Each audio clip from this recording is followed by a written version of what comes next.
Money solves a lot of problems. At the same time, sometimes money creates other problems.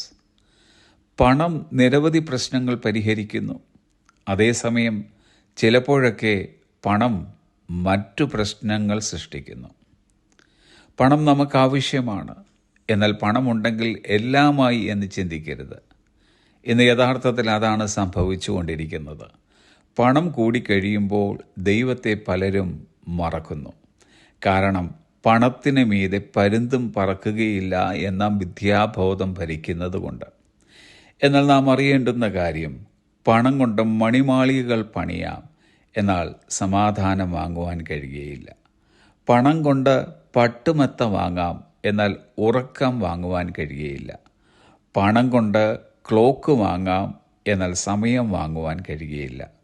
പണം കൊണ്ട് ആഡംബരമായ വിവാഹം നടത്താം, എന്നാൽ നല്ല കുടുംബജീവിതം വാങ്ങുവാൻ കഴിയുകയില്ല. പണം കൊണ്ട് പള്ളികൾ പണിതു കൊടുക്കാം, എന്നാൽ ദൈവസാന്നിധ്യം വാങ്ങുവാൻ കഴിയുകയില്ല.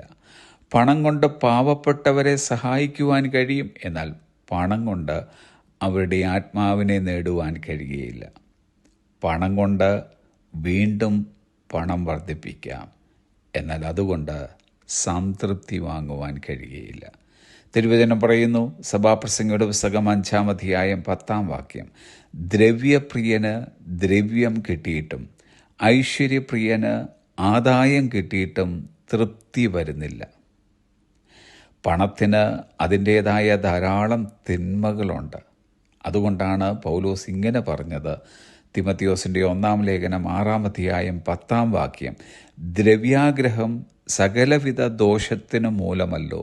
ഇത് ചിലർ കാംക്ഷിച്ചിട്ട് വിശ്വാസം വിട്ടുഴന്ന് ബഹുദുഃഖങ്ങൾക്ക് അധീനരായി തീർന്നിരിക്കുന്നു.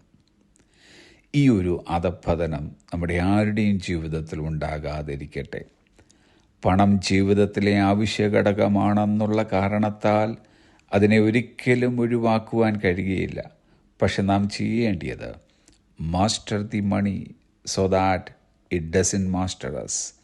പണം നമ്മെ കീഴടക്കാതിരിക്കാൻ നാം അതിനെ കീഴടക്കുക. പണം കൊണ്ട് ദൈവത്തെ മഹത്വപ്പെടുത്തുവാൻ നമുക്ക് കഴിയും. യേശു കർത്താവ് ഇങ്ങനെ പറഞ്ഞു, അപ്പോസ്തലപ്രവൃത്തികൾ 20-ാം അധ്യായം 35-ാമത്തെ വാക്യം, it is more blessed to give than to receive. വാങ്ങുന്നതിനേക്കാൾ കൊടുക്കുന്നത് അനുഗ്രഹം. ധനം കൊണ്ടും ആരോഗ്യം കൊണ്ടും സമയം കൊണ്ടും ശുശ്രൂഷ കൊണ്ടും നാം ചെയ്യുന്നതെന്തും ദൈവനാമ മഹത്വത്തിനായിട്ടായിരിക്കട്ടെ. Have a blessed day.